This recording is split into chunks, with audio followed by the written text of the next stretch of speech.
ำลังฟังสวทแพร่ FM 91 MHz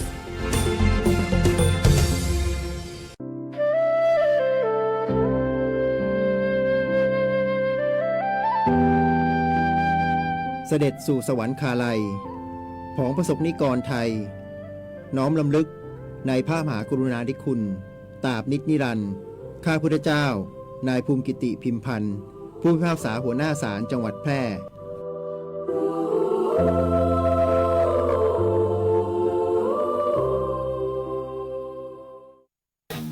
ยินดีต้อนรับสู่เมืองแพร่เกม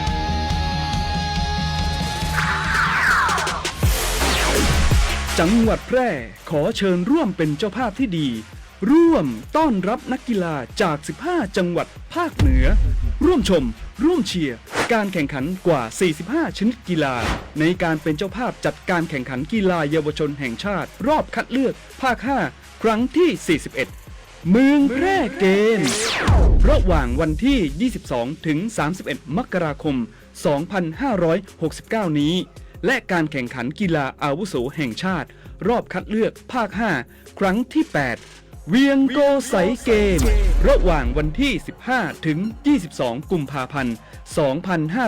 2569 พลาดไม่ได้กับพิธีเปิดการแข่งขันสุดยิ่งใหญ่ตระการตาในวันพฤหัสบดีที่ 22 มกราคม 2569 ณ สนามกีฬาองค์การบริหารส่วนจังหวัดแพร่ติดตามข่าวสารการแข่งขันได้ที่เพจ Facebook เมืองแพร่เกมและเพจเวียงโกไสเกม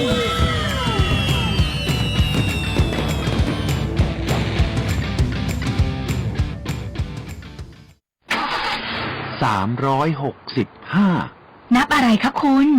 นับถอยหลังอายุพรบใหม่ของรถเราไงอายุลดลงทุกวันแต่รับประกันความคุ้มครองเหมือนเดิมตลอดปีต่อพรบแค่ปีละครั้งอุ่นใจราคาก็ไม่แพงดีค่ะงั้นพรุ่งนี้ฉันช่วยนับแล้วพรบของรถคุณล่ะครับเหลืออีกกี่วัน365 วันให้ความสำคัญกับพรบด้วยความปรารถนาดีจากสำนักงานคปภ.สายด่วนประกันภัยโทร1186ทุกวันนี้มิจฉาชีพมาในหลายรูปแบบทั้งข้อความ SMS อีเมลหรือแม้แต่บนโซเชียลมีเดียอย่าหลงเชื่ออย่าเผลอกดลิงก์ที่น่าสงสัยเด็ดขาดเพราะอาจทำให้คุณสูญเสียทรัพย์สินได้หากไม่แน่ใจหรือมีข้อสงสัยติดต่อแบงก์ชาติโทร1213แบงก์ชาติห่วงใหญ่เตือนภัยการเงินย้ำอีกครั้งแบงก์ชาติโทร1213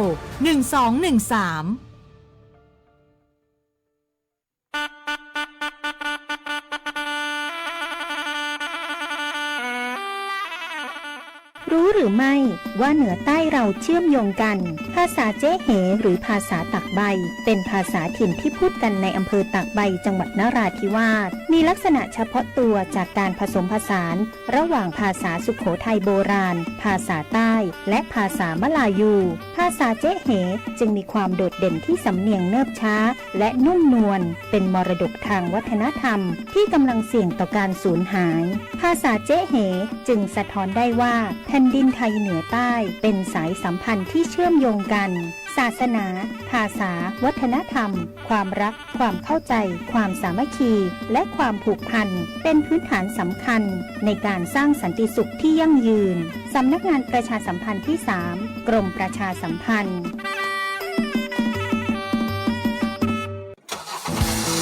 ขับขี่ปลอดภัยเมืองไทยไร้อุบัติเหตุด้วยความปรารถนาดีจากสถานีวิทยุกระจายเสียงแห่งประเทศไทยจังหวัดแพร่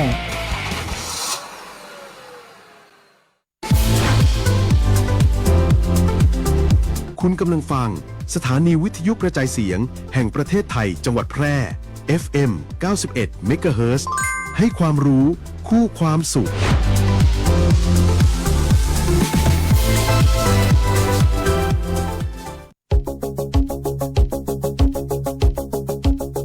ข่าวสารฉับไวใกล้ตัวบริการทันใจร่วมแรงร่วมใจงานบ้านงานบุญประกวดราคาโปร่งใสและติดตามสภาพอากาศประจำวันโดยทีมข่าวสวทแพร่ FM 91 MHz สถานีข่าวดีของประชาชนคนเมืองแพร่ ข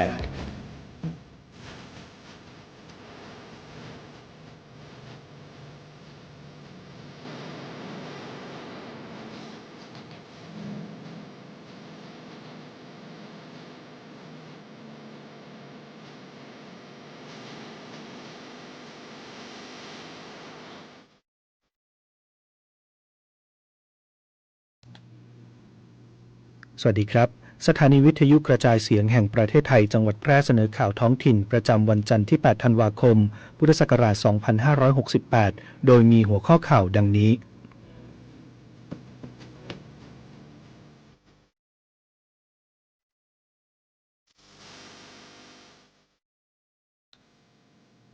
จังหวัดแพร่สุดคึกคักนักวิ่ง 3,000 ชีวิตฝ่าสายหมอกระดมทุนซื้อเครื่องมือแพทย์ฉุกเฉินมอบโรงพยาบาลแพร่สำนักงานสาธารณสุขจังหวัดแพร่ยกระดับบริการสุขภาพสู่ยุคดิจิทัลเต็มรูปแบบด้วยระบบนัดหมายออนไลน์และการแพทย์ทางไกลจังหวัดแพร่มอบรางวัลแพร่ Labor Safety Award 2025 ยกย่องสถานประกอบกิจการปลอดภัยรัฐบาลเร่งเยียวยาฟื้นฟูภาคใต้เตรียมรับมือฝนตกหนักระลอกใหม่กลางเดือนธันวาคมนี้กฎหมายแรงงานฉบับใหม่เพิ่มสิทธิผู้ใช้แรงงานเพิ่มวันลาคลอดให้แม่เป็น120วันคู่สมรสลาช่วยภรรยาคลอดบุตรได้15วันต่อไปเป็นรายละเอียดของข่าว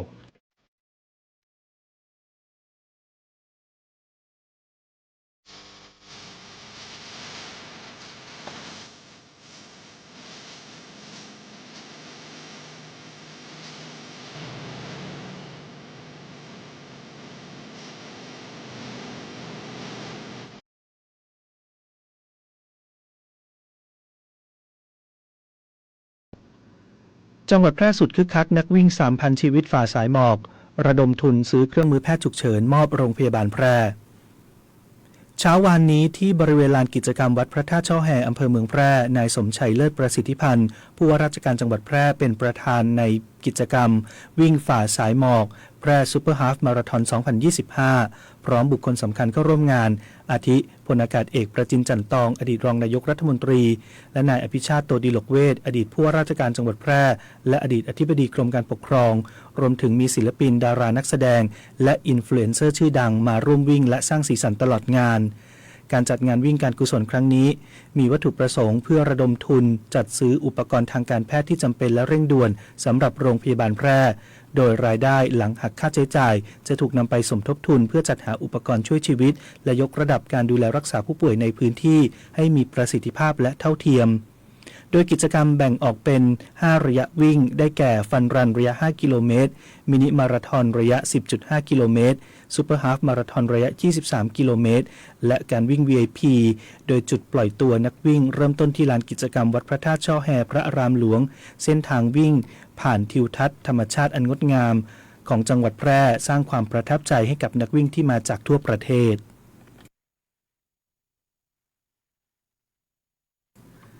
สำนักงานสาธารณสุขจังหวัดแพร่ยกระดับบริการสุขภาพสู่ยุคดิจิทัลเต็มรูปแบบในพื้นที่จังหวัดแพร่ด้วยระบบนัดหมายออนไลน์และการแพทย์ทางไกลนายแพทย์นพรัตน์วัชรกจรกุลนายแพทย์สาธารณสุขจังหวัดแพร่เปิดเผยว่าสำนักงานสาธารณสุขจังหวัดแพร่ได้ดำเนินการยกระดับบริการสุขภาพไปสู่บริการแบบดิจิทัลให้กับประชาชนในพื้นที่จังหวัดแพร่โดยนำเทคโนโลยีสารสนเทศมาใช้ในการบริหารจัดการและให้บริการทางการแพทย์ในทุกขั้นตอนเพื่อให้ประชาชนได้รับการดูแลที่รวดเร็วและมีประสิทธิภาพมากขึ้นและช่วยลดความยุ่งยากในการทำงานของเจ้าหน้าที่ทางการแพทย์ด้วยซึ่งขณะนี้พร้อมใช้งานในระบบดิจิทัลในโรงพยาบาลของรัฐทุกแห่งในพื้นที่จังหวัดแพร่ทำให้การดูแลสุขภาพของประชาชนสะดวกสบายยิ่งขึ้นโดยบริการดิจิทัลที่สามารถใช้งานได้ในขณะนี้ได้แก่การนัดหมายออนไลน์โดยผู้ป่วยไม่ต้องเดินทางไปสถานพยาบาลเพื่อนัดหมายสามารถเลือกวันเวลาและคลินิกที่ต้องการเข้ารับบริการรวมถึงจัดการคิวนัดหมายได้ด้วยตนเองง่ายๆไม่ต้องรอคิวนานและบริการพบแพทย์ทางไกลโดยสามารถปรึกษาปัญหาสุขภาพกับแพทย์โดยตรงได้ทุกที่ทุกเวลาที่สะดวกผ่านวิดีโอคอลซึ่งเหมาะสำหรับผู้ที่ไม่สะดวกเดินทางหรือต้องการติดตามอาการอย่างต่อเนื่องทั้งนี้ประชาชนสามารถใช้งานได้ผ่านแอปพลิเคชันหมอพร้อมในเวอร์ชันล่าสุดพร้อมลงทะเบียนและยืนยันตัวตน Health ID ให้เรียบร้อยจึงเข้าใช้งานได้ซึ่งทำให้การเข้าถึงการรักษาพยาบาลเป็นเรื่องง่ายสำหรับทุกคน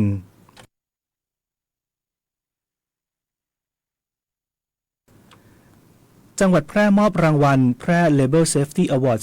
2025 ยกย่องสถานประกอบกิจการปลอดภัย นายคุณากร โคชหิรันรองผู้ว่าราชการจังหวัดแพร่เป็นประธานมอบรางวัลแพร่ Labor Safety Award 2025 เพื่อประกาศเกียรติคุณและยกย่องสถานประกอบกิจการหน่วยงานรัฐวิสาหกิจและสถานศึกษาที่มีระบบความปลอดภัยและอาชีวอนามัยที่ได้มาตรฐาน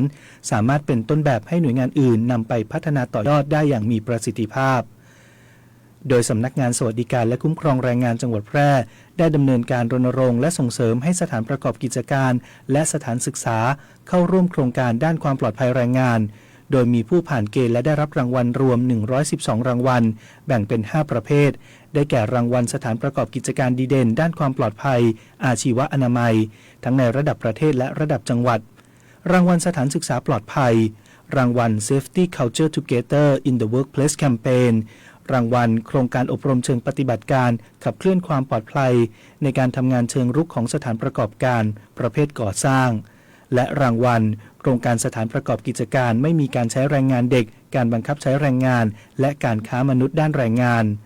โดยพิธีมอบรางวัลครั้งนี้ถือเป็นการสร้างขวัญกำลังใจและส่งเสริมให้ทุกภาคส่วนในจังหวัดแพร่มีการพัฒนาระบบการบริหารจัดการด้านแรงงานอย่างต่อเนื่องและยั่งยืน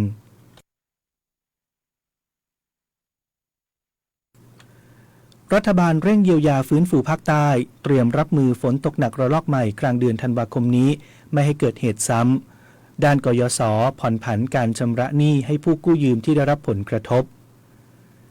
นายศักดาวิเชียรศิลป์รัฐมนตรีช่วยว่าการกระทรวงมหาดไทยปฏิบัติราชการแทนผู้บัญชาการป้องกันและบรรเทาสาธารณภัยแห่งชาติติดตามความคืบหน้าการดำเนินงานให้ความช่วยเหลือเยียวยาผู้ประสบอุทกภัยในพื้นที่จังหวัดสงขลารวมถึงการติดตามและคาดการณ์แนวโน้มสถานการณ์ในระยะต่อไปโดยเน้นย้ำให้ทุกหน่วยงานประสานการปฏิบัติร่วมกันอย่างใกล้ชิดเร่งให้ความช่วยเหลือประชาชนเพื่อคืนพื้นที่ชุมชนบ้านเรือนห้างร้านการขนย้ายและจัดการขยะการดูแลระบบสาธารณูปโภคตามแนวทาง7วันกลับบ้าน14วันสะอาดพร้อมทั้งให้จังหวัดและหน่วยงานที่เกี่ยวข้องติดตามสถานการณ์ปริมาณฝนและสภาพอากาศอย่างใกล้ชิดโดยเฉพาะในช่วงกลางเดือนธันวาคม 2568 ซึ่งคาดว่ามีแนวโน้มอาจจะมีฝนตกหนักในพื้นที่ภาคใต้เตรียมความพร้อมรับมือสถานการณ์ให้ครอบคลุมทุกมิติเพื่อไม่ให้เกิดเหตุการณ์ภัยซ้ำขึ้นอีกด้านนายพัฒนาพร้อมพัฒน์รัฐมนตรีว่าการกระทรวงสาธารณสุขลงพื้นที่จังหวัดสตูลติดตามการดำเนินงานด้านการแพทย์และสาธารณสุขระยะฟื้นฟูหลังน้ำลดกำชับให้สำนักงานสาธารณสุขจังหวัดสตูลติดตามผลกระทบต่อสุขภาพประชาชนอย่างต่อเนื่องรวมทั้งจัดบริการตรวจรักษาเชิงรุกในพื้นที่โดยเฉพาะกลุ่มเปราะบางให้ติดตามการรักษาต่อเนื่องตลอดจนประเมินสุขภาพจิตผู้ประสบภัยขณะที่กองทุนเงินให้กู้ยืมเพื่อการศึกษาหรือกยศ.มีแนวทางช่วยเหลือแบ่งเป็นกรณีผู้กู้ยืมที่ไม่ผิดนัดชำระหนี้ตามสัญญากู้ยืมเงิน15ปีขอผ่อนผันการชำระหนี้ได้สูงสุด2ปีสามารถผ่อนผันได้ครั้งละไม่เกิน1ปีกรณีเป็นผู้กู้ยืมที่ผิดนัดชำระหนี้ตามสัญญากู้ยืมเงินสัญญาปรับโครงสร้างหนี้หรือตามคำพิพากษาให้ลงทะเบียนแจ้งความประสงค์ได้ที่เว็บไซต์กยศ.ตั้งแต่บัดนี้ถึง31พฤษภาคม 2569 โดยสามารถดูรายละเอียดเพิ่มเติมได้ที่เว็บไซต์ www.studentloan.or.th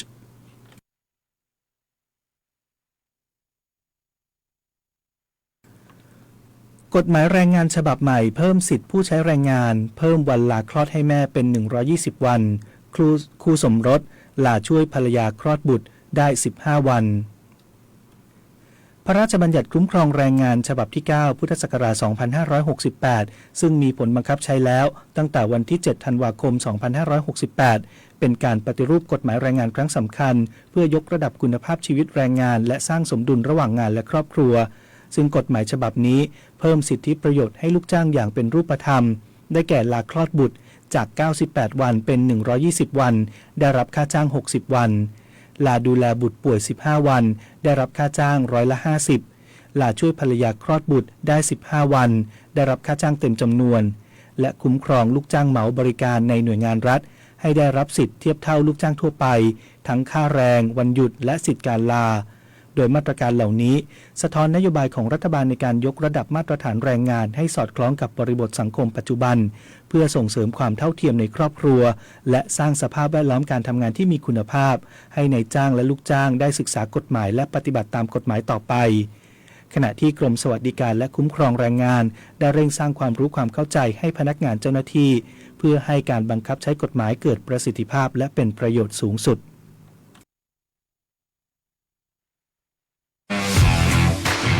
รัฐบาลไทยประกาศสงครามสแกมเมอร์รัฐบาลจึงได้ประกาศสงครามกับสแกมเมอร์ในฐานะที่สแกมเมอร์เป็นวาระแห่งชาติและในวันนี้ผมก็ได้ใช้โอกาสนี้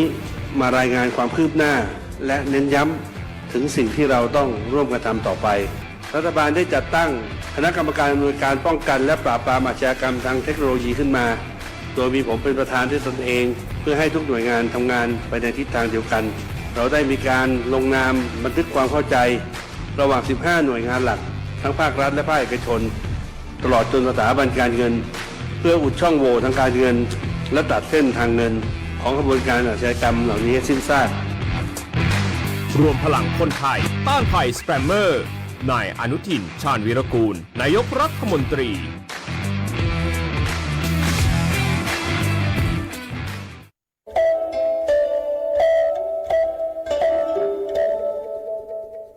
ลูกติดยาคุณพ่อคุณแม่ต้องแสดงความฮักความเข้าใจ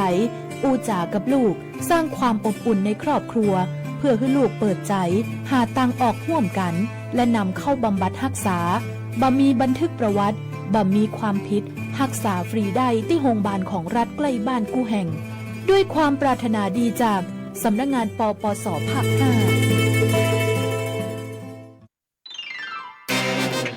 กฎหมายง่ายจังแค่ฟังก็เข้าใจโดยสำนักงานกิจการยุติธรรมตอนป้ายทะเบียนซ้ำกันได้ด้วยเหรอ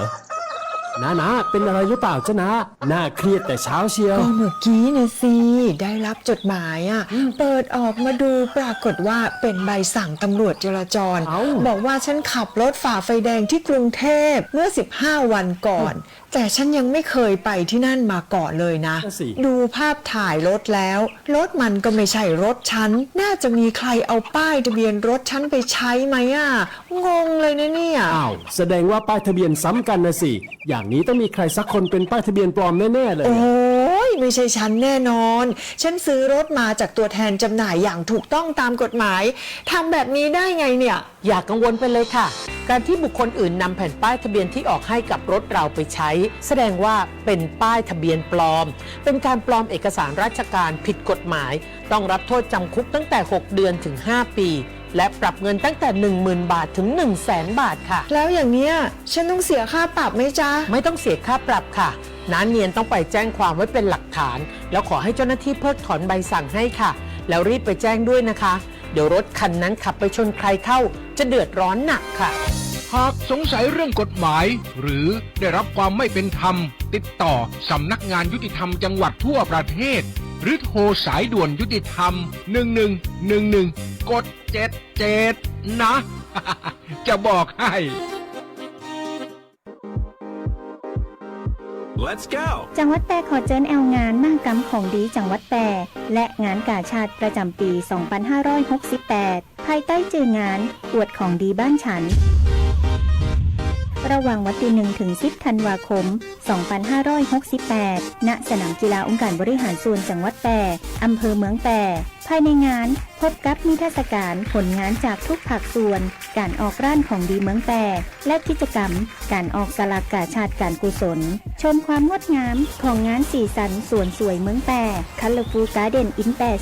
2025 และงานมหกรรมไฟล้านดวงพร้อมการประกวดนางสาวแปรตีหวนคืนแห่งตั้งอย่างยิ่งใหญ่เจิญความสัมพัทธ์เสน่ห์เมืองแปรในมิติใหม่ตลอด10 วัน 10 คืนแห่งความสุขเจ้า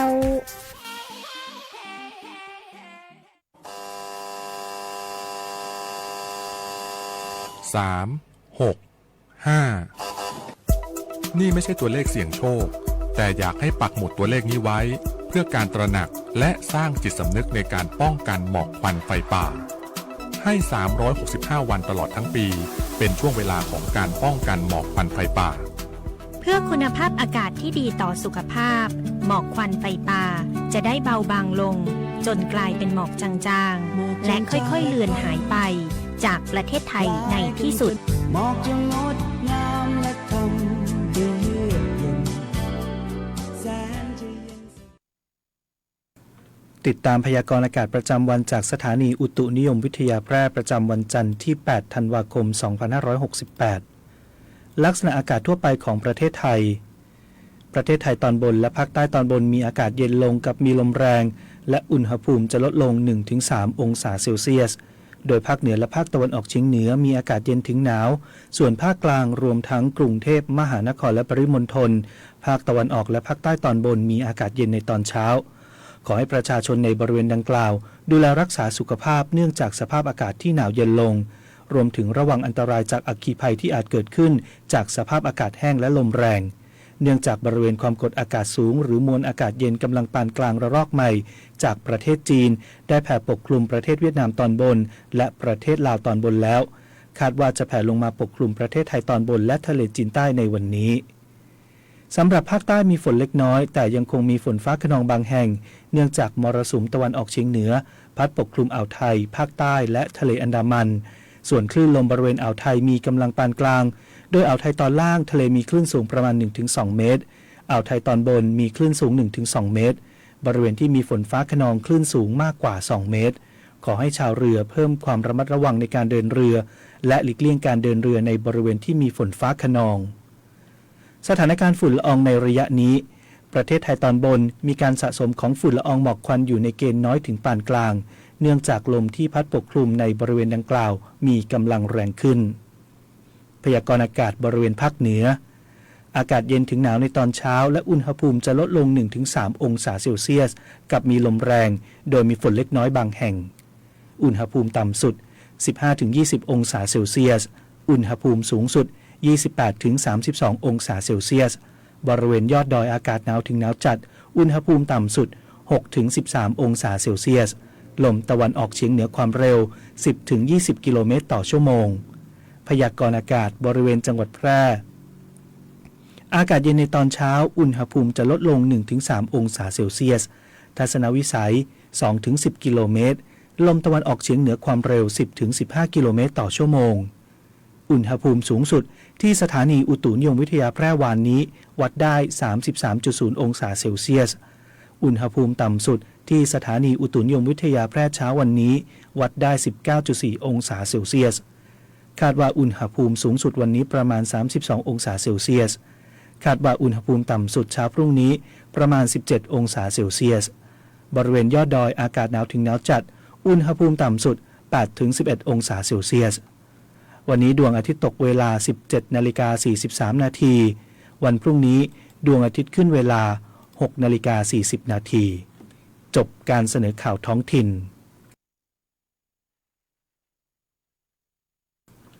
พระสถิตอยู่ในใจตราบนิรันดร์น้อมสำนึกในพระมหากรุณาธิคุณเป็นล้นพ้นอันหาที่สุดมิได้ข้าพระพุทธเจ้าข้าราชการและเจ้าหน้าที่สถานีวิทยุกระจายเสียงแห่งประเทศไทยจังหวัดแพร่ธนชัยสุวรรณากาศอ่าน